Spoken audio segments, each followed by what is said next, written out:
Oh my God. I went on a date with this guy the other day and he didn't even pay for my dinner. I really didn't mean to listen to other people's conversation, but I overheard this last week at a coffee shop.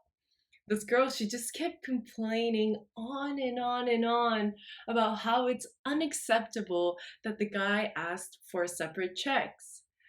I mean, looking at her brand clothes and her brand luxurious bag, and the fact that she was having this extra large frappuccino, I can clearly tell that she was not broke after that dinner, and she was most likely richer than most of the people in the city.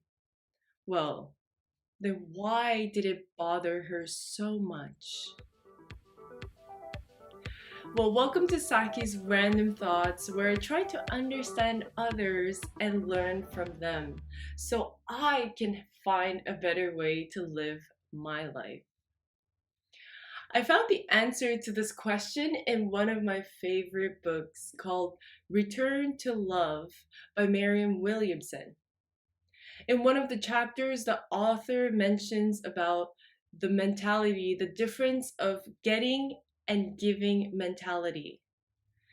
We all love getting things, whether that is receiving gifts for your birthday or getting certain services from other people. And this is scientifically proved by the so called happy hormones such as dopamine, serotonin, and oxytocin that we produce when we receive gifts. The only problem with receiving gifts, though, is that we have no control over it.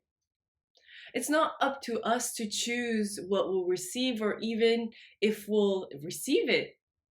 And what happens when we expect to receive something and we just don't? Well, we all get upset, right? So we are in this getting mentality. She explains that we are constantly in the state of lack.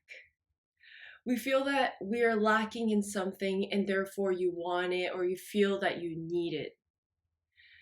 On the other hand, when we are in the giving mentality, we are in the state of abundance because we cannot give what we don't have.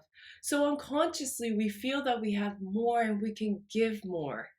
And this actually attracts more opportunity and even more abundance.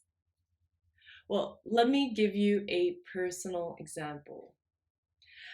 As a real estate broker, I only get paid after the whole transaction has been completed, which means that if a transaction doesn't conclude, even if I put in so much effort and so much time on this one case, well, all my efforts they will go down in the drain and I will basically not get paid for it. However, when I started this career, I made the promise to myself that I will give the best service to all my clients and not to focus on my commission. Because that's what my dad taught me earlier when he was in his business, and I grew up looking at him and I learned from him that it's not always about the money.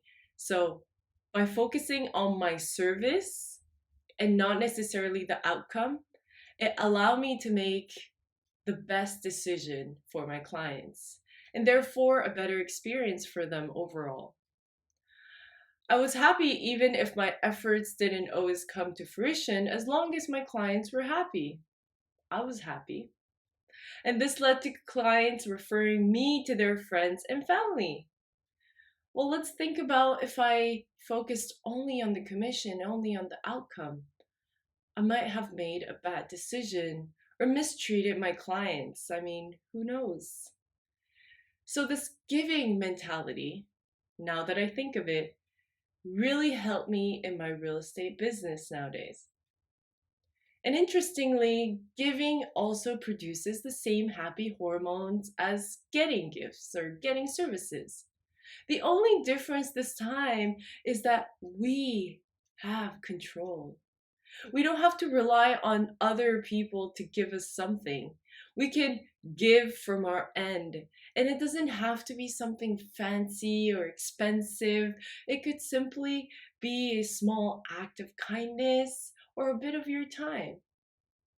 So let us give what we have to others and let us feel the abundance.